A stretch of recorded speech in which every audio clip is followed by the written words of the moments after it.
안녕하세요. 삶이 곧 도전인 진아파파입니다. 자, 오늘 이 시간에는 제가 작년 12월 16일에 받은 기업부설연구소에 대한 이야기를 해보려고 해요.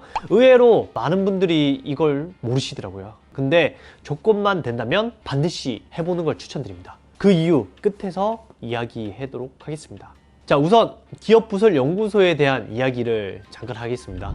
기업 내 독립된 연구 조직을 육성하고 인정받은 연구소 및 전담부서에 대해 연구개발 활동에 따른 지원 혜택을 부여하고 기업의 연구개발을 촉진하는 제도입니다.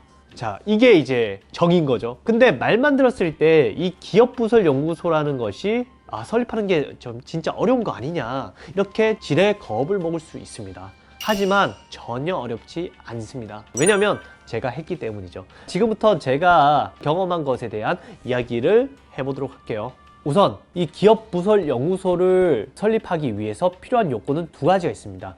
물적 요건과 인적 요건입니다. 자, 인적 요건의 경우에는 창업 3년 이내의 소기업은 2명만 있으면 됩니다. 하지만 그 기간 이후의 소기업은 3명 이상, 그리고 중기업은 5명 이상, 중견기업은 7명 이상이어야지 조건을 채울 수 있습니다. 저는 직원이 3명이 있었기 때문에 충분히 가능하다라고 생각을 했습니다.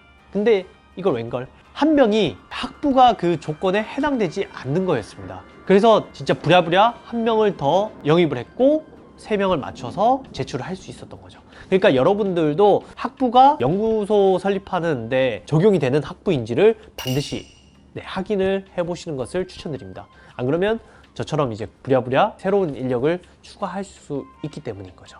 자, 그러면 이제 필요한 것이 뭐냐? 바로 물적 요건이죠. 물적 요건은 정말 쉽습니다.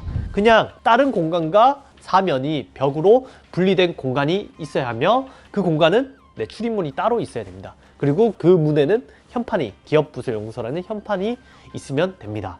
그런데 이렇게 또 고민하시는 분들이 있겠죠.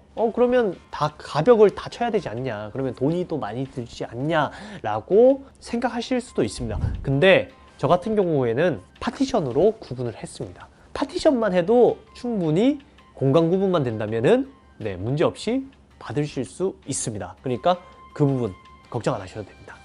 자, 하지만 무허가 건물이나 주거 전용 가건물 같은 곳은 인정을 받지 못하니까 이 부분은 참고해 주시기 바랍니다. 그래서 저는 이 두 가지 요건을 맞추고 신청을 하니까 한 번에 통과할 수 있었던 거였죠. 자, 그러면 지금부터 제가 왜 기업부설연구소를 설립했는지에 대한 이야기를 해보도록 할게요. 저 같은 경우에는 벤처기업 인증을 받기 위해서 진행을 했습니다. 그렇다면 벤처기업 인증을 왜 받으려고 하냐? 그것은 바로 사업자금을 받기 쉽고 그 외 인건비 그리고 세제 혜택 등 다양한 혜택을 받아볼 수 있기 때문인 거죠. 그래서 제가 벤처기업 인증을 받으려고 했습니다. 물론 기업부설연구소에도 정말 다양한 혜택들이 있어요. 근데 저한테는 그런 혜택들이 불필요한 부분이 많았거든요. 그래서 여기서는 따로 설명은 드리진 않겠습니다. 찾아보시면 정말 자료가 많으니까 그 부분 참고해 보시면 될 것 같습니다. 그러면 오늘 여기까지 하도록 하고요. 기업부설연구소 설립에 대해서 궁금한 게 있으면 언제든지 말씀해 주십시오. 그럼 안녕!